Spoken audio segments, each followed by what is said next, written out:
Hello friend, स्वागत है आपका वर्ड जीके पर। आज हम पढ़ेंगे बीपीएससी पूर्वावलोकन 2023 और आज इसमें हम देखेंगे मध्यकालीन भारत का इतिहास। यह बुक बीपीएससी एग्जाम के लिए बहुत ही इम्पोर्टेंट है। इस बुक में 38वीं से लेकर 67वीं तक के बीपीएससी के सभी प्रश्नों का समावेश किया गया है। तो चलिए हम वीडियो शुरू करते हैं। इस बुक में ये सभी चैप्टर भी दिए गए हैं जो एक एक करके हम इसी चैनल पर कवर करेंगे और आज इसमें हम देख रहे हैं मध्यकालीन भारत का इतिहास। चलिए हम वीडियो शुरू करते हैं। आज का पहला प्रश्न है, मध्यकालीन भारत का इतिहास के अंतर्गत गुलाम वंश का प्रथम शासक कौन था? तो गुलाम वंश का प्रथम शासक था कुतुबुद्दीन ऐबक। ऑप्शन बी सही होगा। भारत में गुलाम वंश का प्रथम शासक कुतुबुद्दीन ऐबक था। कुतुबुद्दीन ऐबक ऐबक नामक तुर्क जनजाति का था। नेक्स्ट है, कुतुबुद्दीन ऐबक की राजधानी थी, कुतुबुद्दीन ऐबक की राजधानी थी वो, ऑप्शन ए सही होगा, लाहौर थी। नेक्स्ट है, ढाई दिन का झोपड़ा क्या है? तो ढाई दिन का झोपड़ा एक मस्जिद है, इसके बारे में जानते हैं।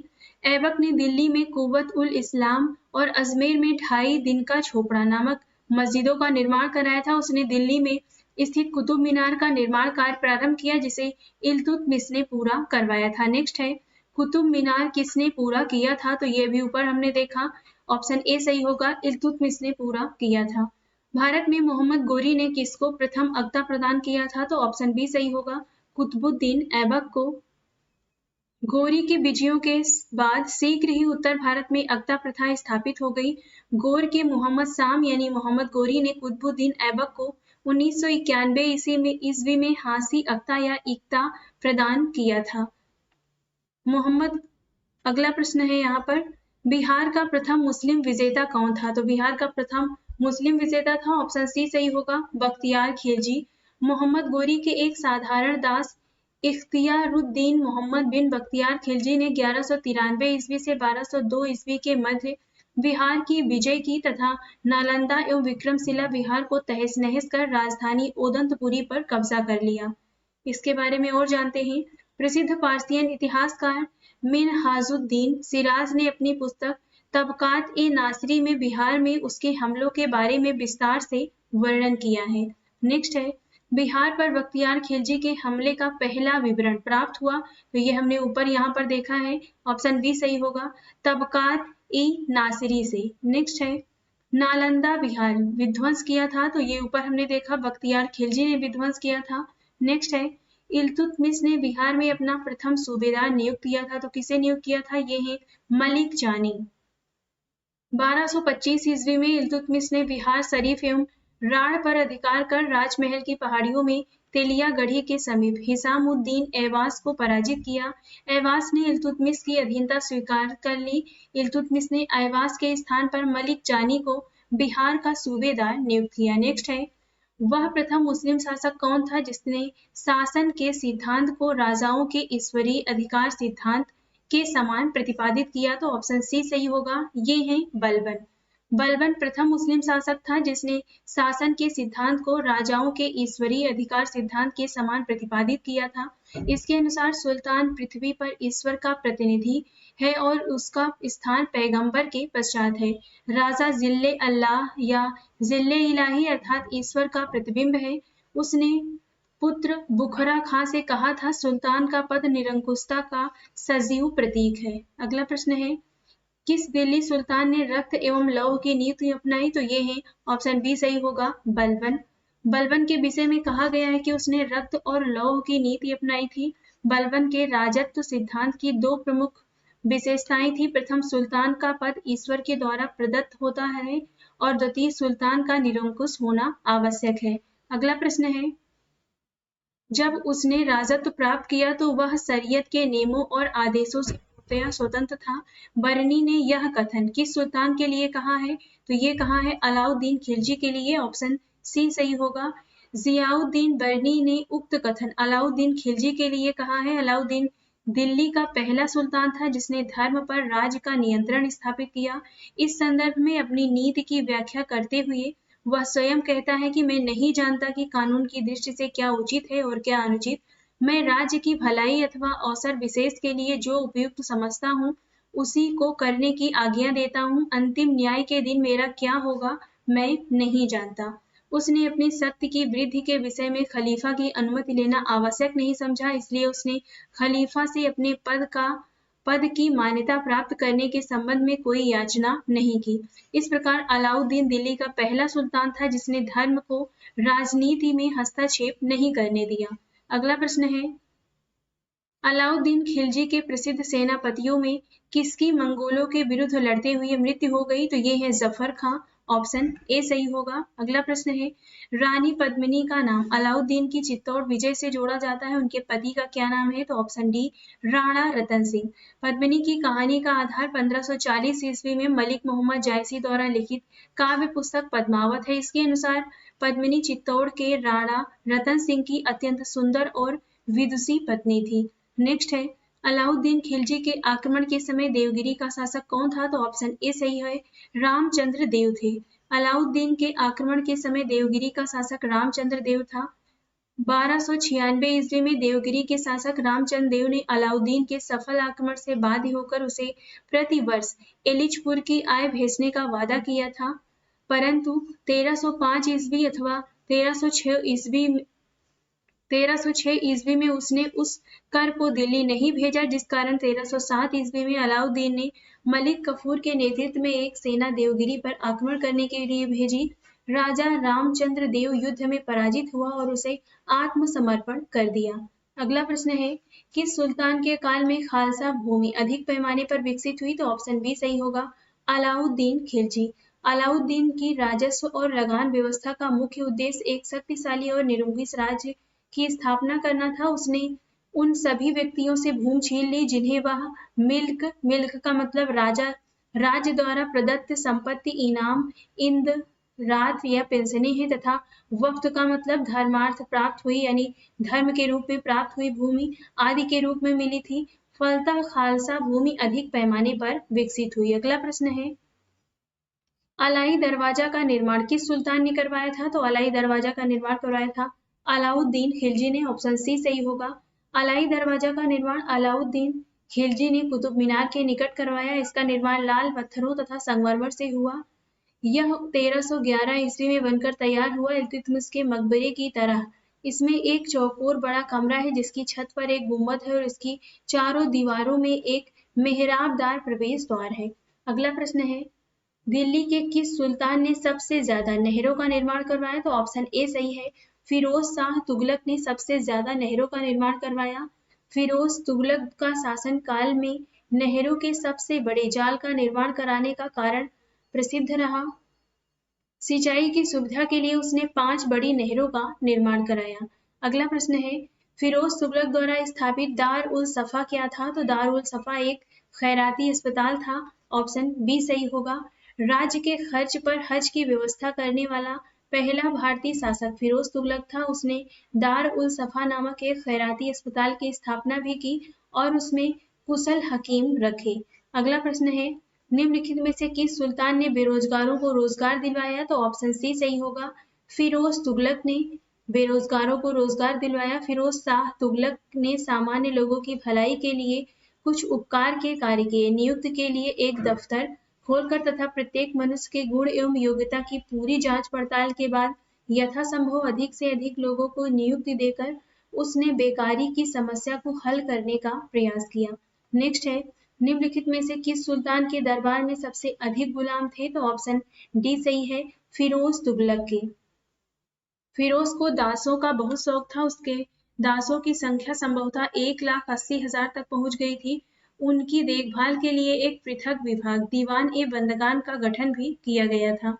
अगला प्रश्न है, निम्नलिखित में से किस सुल्तान ने फलों की गुणवत्ता सुधारने के उपाय किए थे? तो ऑप्शन बी सही है, फिरोज तुगलक। फिरोज शाह तुगलक ने बागवानी में अपनी अभिरुचि के कारण दिल्ली के निकट 1200 नए बाग लगवाए थे। नेक्स्ट है, फारसी यात्री अब्दुल रजाक भारत में किस राजा के शासनकाल में आया था? तो ऑप्शन सी सही है, यहाँ पर देवराय द्वितीय के शासनकाल में आया था। फारसी राजदूत अब्दुल रजाक संगम वंश के सबसे प्रतापी शासक देवराय द्वितीय के शासनकाल में विजयनगर आया था। नेक्स्ट है, तैमूर के आक्रमण के बाद भारत में किस वंश का राज स्थापित हुआ? ऑप्शन बी, सैयद वंश का। तैमूर के आक्रमण ने तुगलक शासन को कमजोर कर दिया। 1412 ईस्वी में नसरुद्दीन की मृत्यु के साथ ही तुगलक वंश का अंत हो गया। 1413 ईस्वी में सरदारों ने दौलत खां को दिल्ली का सुल्तान चुना, परंतु उसे दौलत खां के सूबेदार खिज्र खां ने पराजित कर दिया। वह तैमूर द्वारा नियुक्त लाहौर का सूबेदार था। तैमूर के आक्रमण के बाद 1414 ईस्वी में उसने दिल्ली पर अधिकार कर नए वंश सैयद वंश की नींव डाली। अगला प्रश्न है, निम्नलिखित में से किस सुल्तान ने एक नगर बसाया जहां अब आगरा है? तो ये बसाया था सिकंदर लोदी ने। ऑप्शन डी सही है। 1504 ईस्वी में सिकंदर लोदी ने राजस्थान के शासकों पर नियंत्रण के उद्देश्य से यमुना नदी के किनारे आगरा नामक नवीन नगर बसाया और इसे अपनी राजधानी बनाया। नेक्स्ट है, विजयनगर साम्राज्य के संस्थापक कौन थे? तो विजयनगर साम्राज्य के संस्थापक थे ऑप्शन सी हरिहर एवं बुक्का। विजयनगर साम्राज्य की स्थापना मोहम्मद बिन तुगलक के शासनकाल में 1336 ईस्वी में हरिहर एवं बुक्का नामक दो भाइयों द्वारा किया गया। इस राज्य की राजधानी हम्पी थी जो तुंगभद्रा नदी के किनारे स्थित थी। नेक्स्ट है, विजयनगर के उस पहले शासक की पहचान करें जिसने बहमनियों से गोवा छीना। तो ये है हरिहर द्वितीय। ऑप्शन बी सही है। 1377 ईस्वी में बुक्का की मृत्यु के बाद उसका पुत्र हरिहर द्वितीय सिंहासन पर बैठा। हरिहर द्वितीय की सबसे बड़ी सफलता पश्चिम में बहमनी राज्य से बेलगांव व गोवा छीनना था। नेक्स्ट है, विजयनगर के राजा कृष्णदेव राय ने गोलकुंडा का युद्ध किस राजा के साथ लड़ा था? तो ऑप्शन ए सही है, कुली कुतुब शाह। नेक्स्ट है, विजयनगर साम्राज्य की वित्तीय व्यवस्था की मुख्य विशेषता क्या थी? तो इसकी मुख्य विशेषता थी भू राजस्व। अगला प्रश्न है, विजयनगर साम्राज्य का अवशेष कहाँ मिलता है? तो ये मिलता है हम्पी में। ऑप्शन सी सही है। हम्पी के खंडहर वर्तमान कर्नाटक में अवस्थित है। विजयनगर साम्राज्य की प्राचीन राजधानी का प्रतिनिधित्व करते हैं। विजयनगर काल में बना विरूपाक्ष मंदिर यहीं पर अवस्थित है। हम्पी यूनेस्को की विश्व विरासत स्थलों की सूची में भी सम्मिलित है। नेक्स्ट है, दीवाने अर्ज विभाग संबंधित था। तो ये संबंधित था रक्षा विभाग से। ऑप्शन सी सही है। दीवान आरिस अथवा आरिस ए मुमालिक सल्तनत काल में सैन्य विभाग का प्रमुख अधिकारी होता था और आरिस ए मुमालिक का विभाग ही दीवानी अर्ज कहलाता था। इस विभाग की स्थापना बलबन ने की थी। नेक्स्ट है, शिवाजी की राजधानी कहाँ थी? शिवाजी की राजधानी थी रायपुर। ऑप्शन ए सही है। 1674 ईस्वी में शिवाजी ने अपना राज्याभिषेक कराया तथा छत्रपति की उपाधि धारण की एवं रायगढ़ को अपनी राजधानी बनाया। नेक्स्ट है, बहमनी राज्य का संस्थापक कौन था? तो ऑप्शन ए सही है, अलाउद्दीन हसन बहमनी राज्य का संस्थापक था। दक्कन के आमरीन ए सादाह के विद्रोह के परिणाम स्वरूप मोहम्मद बिन तुगलक के शासनकाल के अंतिम दिनों में बहमनी साम्राज्य की स्थापना हुई। जफर खान नामक एक सरदार ने अलाउद्दीन हसन बहमन शाह की उपाधि धारण करके 1347 ईस्वी में सिंहासन रूढ़ हुआ और बहमनी साम्राज्य की नींव डाली। उसने गुलबर्गा को अपने नव संस्थापित साम्राज्य की राजधानी बनाया तथा उसका नाम अहसानाबाद रखा। नेक्स्ट है, सरंजामी प्रथा किससे संबंधित थी? तो ये संबंधित थी मराठा भू राजस्व प्रथा से। ऑप्शन ए सही है। मराठा काल में सरंजामी प्रथा भू राजस्व प्रशासन से संबंधित थी। इस काल में मराठा जागीरदारों को सरंजामी भूमि उनके निर्वहन के लिए प्रदान की जाती थी। नेक्स्ट है, निम्नलिखित में से कौन भूमि उत्पाद पर लगने वाले कर को इंगित करता है? तो यहाँ पे खराज, उस्र, खुम्स या मुक्तई दिया गया है। तो इसमें बताना है। तो इसमें जो सही होगा ये खुम्स नहीं होगा, बाकी के ये तीनों सही है। तो हमारा जो ऑप्शन है वो होगा ऑप्शन सही डी, पहला, तीसरा और चौथा। इसके बारे में जानते हैं। खराज, उस्र और मुक्तई भूमि उत्पाद पर लगने वाले कर को इंगित करता है, जबकि खुम्स भूमि उत्पाद पर लगने वाला कर नहीं था, अपितु खुम्स लूट का धन था। खुम्स युद्ध में शत्रु राज्य की जनता से लूट में प्राप्त होता था। नेक्स्ट है, किस सुल्तान ने जमीन में फसल की नपाई का आधा राजस्व के रूप में दावा किया? तो ये किया था अलाउद्दीन खिलजी ने। ऑप्शन सी सही है। अलाउद्दीन खिलजी दिल्ली सल्तनत का वह पहला सुल्तान था जिसने भू राजस्व नीति में कुछ परिवर्तन किए थे। उसने उपज का 50% भू राजस्व के रूप में निश्चित किया, जिसे अनाज के रूप में लेने के लिए जोर दिया गया। इससे पूर्व बलबन और इल्तुतमिश ने भू राजस्व उपज की 1/3 दर से अधिक नहीं लिया था। मोहम्मद बिन तुगलक के काल में भी भूमि कर की दर अलाउद्दीन की भांति 50% ही थी, लेकिन जहां अलाउद्दीन ने राजस्व निर्धारण भूमि पैमाइश के आधार पर किया था, वहीं मोहम्मद बिन तुगलक ने बिना पैमाइश के अनुमान के आधार पर राजस्व निर्धारित किया था। यद्यपि इस प्रश्न में विकल्प सी और डी दोनों सही है, लेकिन बिहार लोक सेवा आयोग ने इसका उत्तर सी माना है, यानी कि अलाउद्दीन खिलजी माना है। अगला प्रश्न है, शेख बहाउद्दीन जकारिया किस संप्रदाय के थे? तो ऑप्शन ए सही है, सुहरावर्दी संप्रदाय के थे शेख बहाउद्दीन जकारिया। भारतवर्ष में सुहरावर्दी संप्रदाय शेख बहाउद्दीन जकारिया से प्रारंभ हुआ। सूफियों के इस संप्रदाय में शेख सद्रुद्दीन आरिज, शेख रकनुद्दीन अबुल फतह और शेख जलालुद्दीन सुर्ख आदि हुए ही। नेक्स्ट है, इन शासकों में से किसने अपनी सैन्य टुकड़ियों को 200, 250 और 500 इकाइयों में विभाजित किया था? तो ऑप्शन यहाँ पर ऑप्शन ई सही है। इस्लाम शाह शेर शाह का पुत्र था। इस्लाम शाह ने पूरे उत्तर भारत में लगभग 8 वर्षों तक शासन किया और उसकी मृत्यु 1553 ईस्वी में हुई। इस्लाम शाह ने अपनी सैन्य टुकड़ियों को 50, 200, 250, 500 इकाइयों में विभाजित किया था। नेक्स्ट है, ज़बाबित का संबंध किससे था? तो ऑप्शन ए राज्य कानून से।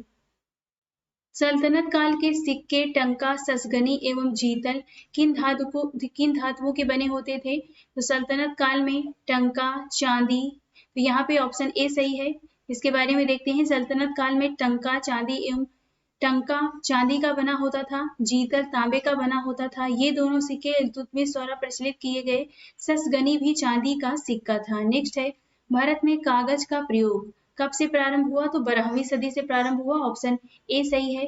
विश्व में सर्वप्रथम कागज का आविष्कार चीन में हुआ। भारत में कागज का प्रयोग 12वीं शताब्दी में हुआ। आशुतोष संग्रहालय कलकत्ता 1105 ईस्वी का पेपर संरक्षित किया गया है, जिसका शीर्षक पंचरक्षा है। यह भारत में कागज का सबसे प्राचीनतम प्रमाण है। नेक्स्ट है, तबकात ए नासिरी का लेखक कौन था? तो ये थे मिन्हाज उस सिराज। ऑप्शन सी सही है। तबकात ए नासिरी मिन्हाज उस सिराज का ग्रंथ है जो सुल्तान नसरुद्दीन को समर्पित किया गया है। इस पुस्तक में मोहम्मद गोरी की भारत विजय का प्रत्यक्ष वर्णन मिलता है। नेक्स्ट है, सभी भक्त संतों के मध्य एक समान विशेषता थी कि उन्होंने, ऑप्शन ए सही होगा यहाँ पे, अपनी वाणी को उसी भाषा में लिखा जिसे उनके भक्त समझते थे। ऑप्शन ए सही है। नेक्स्ट है, निम्नलिखित में से किस सुल्तान ने निजामुद्दीन औलिया ने भेंट करने से इनकार कर दिया? तो ऑप्शन बी सही है, अलाउद्दीन खिलजी से। शेख निजामुद्दीन औलिया ने 7 सुल्तानों का राज्य देखा, जो कि एक के बाद एक सत्ताधीन होते रहे, किंतु वे कभी भी किसी के दरबार में नहीं गए। जब अलाउद्दीन ने उनसे मिलने की आज्ञा मांगी तो शेख ने उत्तर दिया कि मेरे मकान के 2 दरवाजे हैं, यदि सुल्तान एक के द्वारा आएगा तो मैं दूसरे के द्वारा बाहर चला जाऊंगा। उन्होंने अलाउद्दीन से मिलने से इनकार कर दिया। वे महमूद ए इलाही के नाम से प्रसिद्ध थे। नेक्स्ट है, 12 मासा की रचना किसने की थी? तो ये की थी मलिक मोहम्मद जायसी ने। ऑप्शन सी सही है। नेक्स्ट है, पानीपत के युद्ध में बाबर की जीत का मुख्य कारण क्या था? तो इसमें बाबर की जीत का मुख्य कारण था उसकी सैन्य कुशलता। ऑप्शन बी सही है। पानीपत की पहली लड़ाई 21 अप्रैल 1526 को बाबर एवं इब्राहिम लोदी के बीच हुई, जिसमें अपनी सैन्य कुशलता के बल पर बाबर ने विजय प्राप्त की थी। नेक्स्ट है, तुजुक ए बाबरी किस भाषा में लिखा गया था? तुजुक ए बाबरी लिखा गया था तुर्की भाषा में। ऑप्शन सी सही है। मुगल साम्राज्य की आधारशिला रखने वाले जहीरुद्दीन मोहम्मद बाबर ने अपने जीवन संबंधी घटनाओं को एक ग्रंथ में स्वयं ही लिखा। इसे तुजुक ए बाबरी कहते हैं। यह किताब तुर्की भाषा में लिखी गई है, किंतु तुर्की मुगल दरबार की राजभाषा नहीं थी, अपितु यह सम्मान फारसी को प्राप्त था। नेक्स्ट है, हुमायूं ने चुनार दुर्ग पर प्रथम बार आक्रमण कब किया था? तो ये किया था 1532 ईस्वी में। ऑप्शन ए सही है। हुमायूं ने चुनार दुर्ग पर आक्रमण 1532 ईस्वी में किया। इस किले को उसने 4 महीने तक घेरे रखा, जिसके बाद शेर खां ने हुमायूं की अधीनता स्वीकार कर ली थी। नेक्स्ट है, निम्नलिखित में से किसने अपने बादशाह पति के लिए मकबरे का निर्माण करवाया? तो ये करवाया था हाजी बेगम ने। ऑप्शन बी सही है। हाजी बेगम ने अपने पति हुमायूं के मकबरे का निर्माण दिल्ली में 1564 ईस्वी में करवाया था। इस मकबरे का नक्शा मीरक मिर्जा गियास, ये ईरानी वास्तुकार थे, इन्होंने तैयार किया था। श्वेत संगमरमर से बना यह भारत का प्रथम गुम्बद वाला मकबरा है। इस मकबरे के परितः एक बाग की रचना की गई है। नेक्स्ट है, हुमायूंनामा की रचना किसने की थी? तो ये किया था गुलबदन बेगम ने, ऑप्शन सी सही है। बाबर की शहजादी गुलबदन बेगम ने हुमायूंनामा की रचना की थी, जो फारसी भाषा में है। नेक्स्ट है, हुमायूं द्वारा लड़े गए 4 प्रमुख युद्धों का तिथि अनुसार सही क्रम अंकित करें। युद्ध स्थलों के क्रम नीचे अंकित हैं, तो यहाँ पे ऑप्शन डी सही होगा। सबसे पहले देवरा हुआ, फिर चौसा, उसके बाद कन्नौज, लास्ट में सरहिंद। देख लेते हैं इसमें। हुमायूं द्वारा लड़े गए 4 प्रमुख युद्धों का क्रम इस प्रकार है: देवरा, चौसा, कन्नौज एवं सरहिंद। 1531 ईस्वी में उसने गोमती के तट पर स्थित देवरा नामक स्थान पर अफगान विद्रोहियों को परास्त किया। 26 जून 1539 ईस्वी को चौसा के युद्ध में हुमायूं को शेरशाह से पराजित होना पड़ा। इसी युद्ध में निजाम नामक भिस्ती ने हुमायूं की जान बचाई थी। नेक्स्ट, 17 मई 1540 को कन्नौज या बिलग्राम के युद्ध में भी हुमायूं को शेरशाह सूरी से पराजित होना पड़ा। 22 जून 1555 ईस्वी को सरहिंद युद्ध की विजय ने हुमायूं को एक बार फिर पुनः उसका खोया राज्य वापस दिला दिया। अगला प्रश्न है, निम्नलिखित में से किस सुल्तान ने पहले हजरते आला की उपाधि अपनाई और बाद में सुल्तान की? तो ये है शेरशाह सूरी, ऑप्शन सी सही है। 1529 ईस्वी में बंगाल के शासक नुसरत शाह को पराजित करके शेर खां यानी शेरशाह सूरी ने हजरते आला की उपाधि धारण की। 1539 ईस्वी में चौसा के युद्ध में हुमायूं को पराजित करके उसने शेरशाह की उपाधि धारण की तथा अपने नाम का खुतबा पढ़वाया और सिक्का चलवाया। नेक्स्ट है, शेरशाह का मकबरा कहाँ पर स्थित है? तो ये स्थित है सासाराम में, ऑप्शन ए सही है। शेरशाह का मकबरा बिहार के रोहतास जिले में सासाराम नामक स्थान पर एक तालाब के बीच ऊंचे चबूतरे पर बना है। कालिंजर युद्ध 1545 के दौरान घायल हो जाने से शेरशाह की मृत्यु हो गई थी। नेक्स्ट है, हल्दी घाटी के युद्ध में महाराणा प्रताप की सेना के सेनापति कौन थे? तो ये थे हकीम खान, ऑप्शन सी सही है। हल्दी घाटी का युद्ध 1576 ईस्वी में महाराणा प्रताप और मुगल सेनापति मानसिंह एवं आसफ खां के मध्य लड़ा गया। राजपूत योद्धाओं के अलावा राणा की सेना के अग्रभाग का नेतृत्व अफगानों की एक टुकड़ी के साथ हकीम खां सूर कर रहा था। नेक्स्ट है, निम्नलिखित में से किस मुस्लिम शासक ने तीर्थ यात्रा कर समाप्त कर दिया था? तो ये किया था अकबर ने, ऑप्शन डी सही है।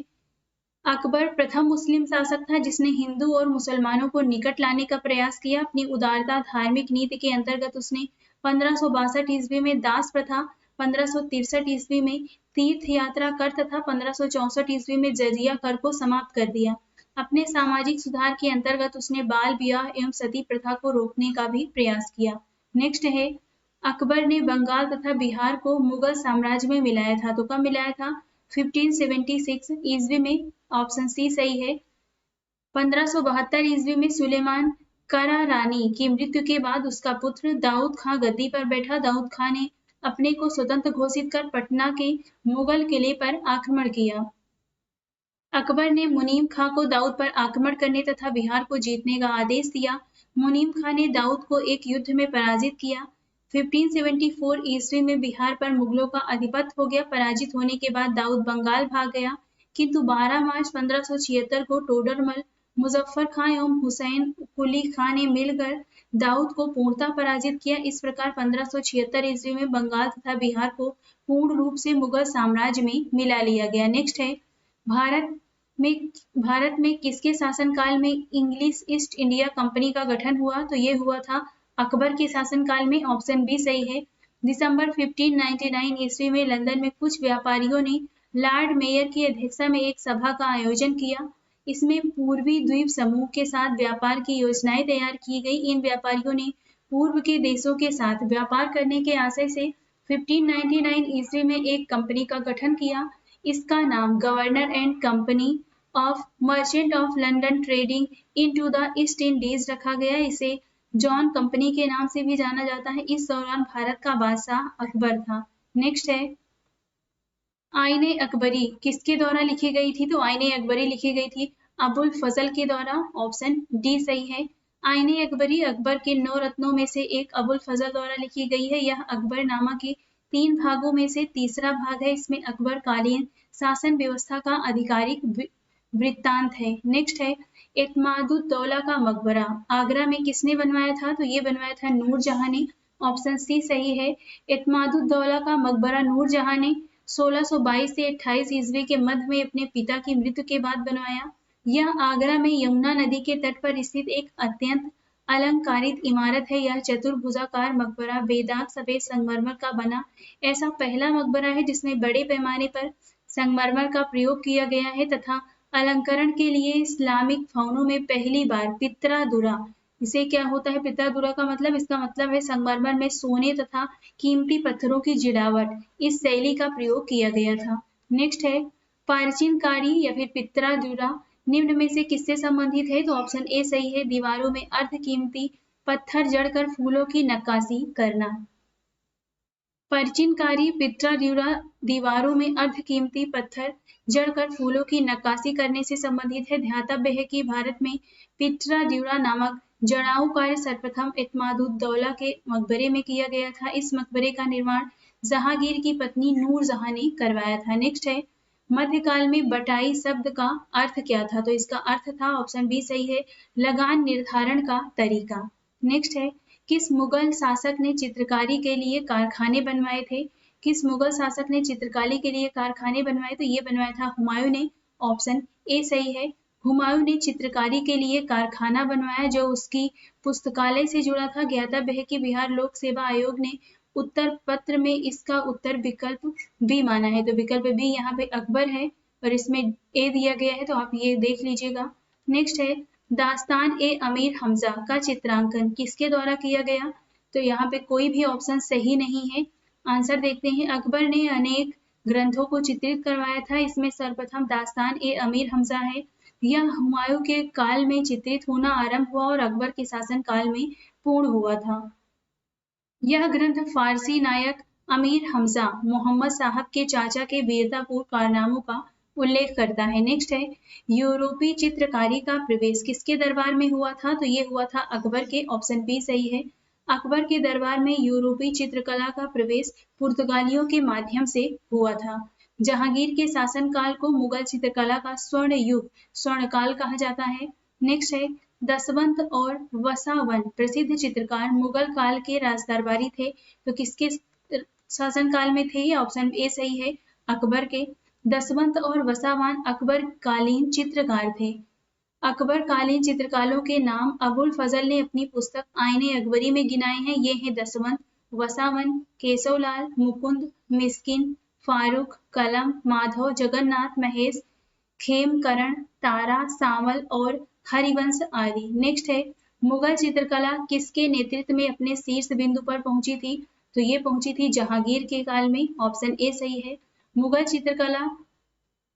मुगल चित्रकला जहांगीर के काल में अपने शिखर पर पहुंच गई। जहांगीर चित्रकला का बड़ा कुशल पारखी था। अबुल हसन ने जहांगीर के सिंहासन रोहण का एक चित्र बनाया था जिसे जहांगीर की आत्मकथा तुजुक ए जहांगीरी के मुख्य पृष्ठ पर लगा दिया गया। इस प्रकार जहांगीर के काल को मुगल चित्रकला का स्वर्ण युग कहा जाता है। नेक्स्ट है जाप्ती प्रणाली किसकी उपज थी? तो ये उपज थी अकबर की। ऑप्शन डी सही है, अकबर के शासनकाल में भू राजस्व वसूली के लिए जाप्ती प्रणाली का प्रचलन हुआ जो भूमि सर्वेक्षण भू राजस्व निर्धारण के लिए दस्तूरूल अमल तथा जाप्ती खसरे की तैयारी पर आधारित थी। साम्राज्य के अधिकतर भूभाग में यही प्रणाली प्रचलित थी। नेक्स्ट प्रश्न है यह कथन किसका है कि अकबर के शासन में इलाहाबाद में 40 स्तंभ युक्त मंजिल के निर्माण में 5000 से 20,000 लोगों ने 40 साल तक काम किया? तो यहाँ पे ऑप्शन जो है वो है सी, विलियम फिंच। विलियम फिंच के अनुसार इलाहाबाद स्थित पैलेस ऑफ 40 पिलर्स के निर्माण में 40 वर्ष लगे और इसके निर्माण हेतु 5000 से 20,000 लोगों ने काम किया। नेक्स्ट है कश्मीर का अकबर के नाम से प्रसिद्ध सुल्तान है। तो ये कौन है? तो ये है सुल्तान जैनुल आबिदीन। ऑप्शन डी सही है, अकबर के समान धर्म सहिष्णु एवं सामाजिक कार्यों के लिए सुल्तान जैनुल आबिदीन को कश्मीर का अकबर कहा जाता है। नेक्स्ट है दो अस्पा एवं सिंह अस्पा प्रथा किसने शुरू की थी? तो ये शुरू की थी जहांगीर ने। ऑप्शन बी सही है, दो अस्पा एवं सिंह अस्पा प्रथा जहांगीर ने चलाई थी। इसके अंतर्गत बिना जात वध बढ़ाए ही मनसबदारों को अधिक सेना रखना पड़ता था। 2 वस्फा क्या है, तो इसमें मनसबदारों को अपने सवार पद के 2 गुने घोड़े रखने पड़ते थे, और सिंह वस्फा इसमें मनसबदारों को अपने सवार पद के 3 गुना घोड़े रखने होते थे। नेक्स्ट है, ईरान के शाह और मुगल शासकों के बीच झगड़े की जड़ क्या थी, तो ये थी कांधार, ऑप्शन बी सही है। कांधार राज्य ईरान के शाह और मुगलों के बीच संघर्ष की जड़ थी, क्योंकि कांधार को अपने हाथों में रखना मुगल शासक तथा ईरान के शाह के लिए प्रतिष्ठा का विषय बन गया था। दोनों शासकों की साम्राज्यवादी योजनाओं को कार्यान्वित किया जाना बहुत कुछ कांधार को अपने हाथों में रखने पर ही निर्भर करता था। नेक्स्ट है, दिल्ली के लाल किले का निर्माण किसने करवाया था, तो ये करवाया था शाहजहां ने, ऑप्शन डी सही है। अकबर के फतेहपुर सीकरी की भांति शाहजहां ने दिल्ली में अपने नाम पर शाहजहानाबाद नामक एक नगर की स्थापना 1638 ईस्वी में की तथा वहां अनेक सुंदर एवं वैभवपूर्ण भवनों का निर्माण कर उसे सुसज्जित करने का प्रयास किया। शाहजहानाबाद के भवनों में लाल किला सबसे प्रमुख है। चतुर्भुजाकार यह किला लाल बलुआ पत्थर से निर्मित होने के कारण लाल किला नाम से प्रसिद्ध है। इसका निर्माण कार्य 1648 ईस्वी में पूर्ण हुआ। इस किले के पश्चिमी द्वार का नाम लाहौरी दरवाजा एवं दक्षिणी द्वार का नाम दिल्ली दरवाजा है। नेक्स्ट है, निम्नलिखित में से किस इतिहासकार ने शाहजहां के शासनकाल को मुगल काल का स्वर्ण युग कहा है, तो ये कहा है A.L. श्रीवास्तव ने। Doctor A.L. श्रीवास्तव ने अपनी पुस्तक मुगल कालीन भारत में लिखा है कि शाहजहां का शासनकाल भारत के मध्य युगीन इतिहास में स्वर्ण युग के नाम से प्रसिद्ध है। यह केवल कला में भी वास्तुकला की दृष्टि से सत्य माना जा सकता है। नेक्स्ट है, औरंगजेब द्वारा चलाए गए जिहाद का अर्थ है, तो इसका आंसर होगा बी, दारुल इस्लाम है। औरंगजेब सर्वोपरि एक उत्साही सुन्नी मुसलमान था। उसकी धार्मिक नीति सांसारिक लाभ के किसी विचार से प्रभावित नहीं थी। उदार दारा के विरुद्ध सुन्नी कट्टरता के समर्थक के रूप में राज सिंहासन प्राप्त करने वाले की हैसियत से उसने कुरान के कानून को कठोरता से लागू करने का प्रयत्न किया। इस कानून के अनुसार प्रत्येक धार्मिक मुसलमान को अल्लाह की राह में मेहनत करनी चाहिए, या दूसरे शब्दों में तब तक गैर मुसलमानी देशों यानी दारुल हर्ब के विरुद्ध धर्म युद्ध यानी जिहाद करना चाहिए, जब तक कि वे इस्लाम के राज्य यानी दारुल इस्लाम के रूप में परिवर्तित नहीं हो जाते। नेक्स्ट है, पटना में किस सिख गुरु का जन्म हुआ था, तो ये हुआ था गुरु गोविंद सिंह का, ऑप्शन डी सही है। गुरु गोविंद सिंह सिखों के 10वें गुरु थे। इनका जन्म 1666 ईस्वी में पटना बिहार में हुआ था। इनकी मृत्यु 7 अक्टूबर 1708 को नांदेड़ महाराष्ट्र में हुई थी।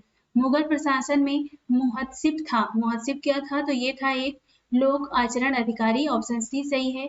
मुगल प्रशासन में मुहत्सिब जन आचरण के निरीक्षण विभाग का प्रधान था। उसका कार्य प्रजा के आचरण को उच्च बनाए रखना था। नेक्स्ट है, मुगल प्रशासन में मदद ए मास इंगित करता है, तो ये इंगित करता है विद्वानों को दी जाने वाली राजस्व मुक्त अनुदत्त भूमि। मुगल प्रशासन में विद्वानों एवं धार्मिक लोगों को दी जाने वाली राजस्व मुक्त अनुदान भूमि को मदद ए मास कहा जाता है। इसे सयूरगाल भी कहा जाता है। नेक्स्ट है, मयूर सिंहासन पर बैठने वाला अंतिम मुगल सम्राट कौन था, तो ये थे मोहम्मद शाह, ऑप्शन बी सही है।